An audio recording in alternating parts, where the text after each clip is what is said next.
விஜயே பெரிய நடிகர், அவர்கிட்டே நடிக்கிறார் ராகுல் காந்தினா ராகுல் காந்தி எவ்வளவு பெரிய நடிகரா இருப்பார்.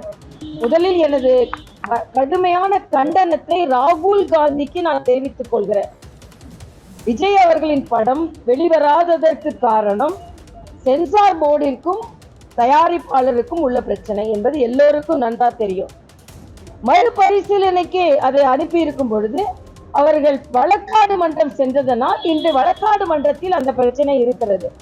ஆனால் தமிழ் கலாச்சாரத்திற்கு எதிரானவர் மோடி என்றும் தமிழ் கலாச்சாரத்திற்கு எதிராக மத்திய அரசு செயல்படுகிறது, அதனால்தான் ஜனநாயகம் வருவதை தடுத்திருக்கிறது என்று கொஞ்சம் கூட உண்மை இல்லாமல் தனது அரசியல் சுய லாபத்திற்காக ஒரு பதிவை போட்டிருக்கிறார் ராகுல் காந்தி. இது வன்மையாக கண்டிக்கத்தக்கது.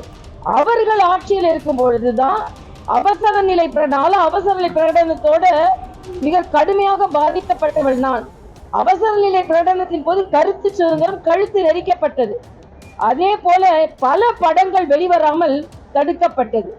ஆனால் இன்று ராகுல் காந்தி அவர்கள் ஒரு திரைப்படம் வெளிவராததற்கு மரியாதைக்குரிய மோடி அவர்கள் காரணம் என்று சொல்வதுதான் வியப்போடு வியப்பு. ஏனென்றால் அவர் இன்று ஜெர்மன் அதிபரோடு பேசிக் கொண்டிருக்கிறார், ரஷ்ய அதிபரோடு நம்ம நாட்டிற்கு நல்லதை நடக்க வேண்டும் என்று பேசிக் கொண்டிருக்கிறார். அப்படிப்பட்டவரை ஒரு ஜனநாயகன் படத்தோடு ஒப்பிடுவது எனக்கு வியப்பாக இருக்கிறது. இதை வன்மையாக கண்டிக்கத்தக்கது.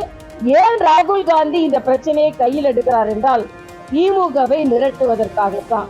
ஏன்னா இன்னைக்கு இந்தியா முழுவதும் காங்கிரஸ் தோற்று போய்விட்டது. இனிமே அவங்ககிட்ட அதிகமான இடங்கள் கேட்க முடியாது. அதனால் நாங்க ஒருவேளை விஜய் கூட போவோம் அப்படின்னு ஒரு யூகத்தை திமுகவிற்கு கொடுப்பதற்காக பரிந்து கட்டிக்கொண்டு காங்கிரஸை சார்ந்தவர்கள் விஜய்க்கு ஆதரவாக இருப்பது போல் நடிக்கிறார்கள். விஜயே பெரிய நடிகர், அவர்கிட்டே நடிக்கிறார் ராகுல் காந்தினா ராகுல் காந்தி எவ்வளவு பெரிய நடிகரா இருப்பார். ஆக நடிகருக்கு மேலேயே ஒரு நடிகரை நாம் பார்த்து கொண்டிருக்கிறோம்.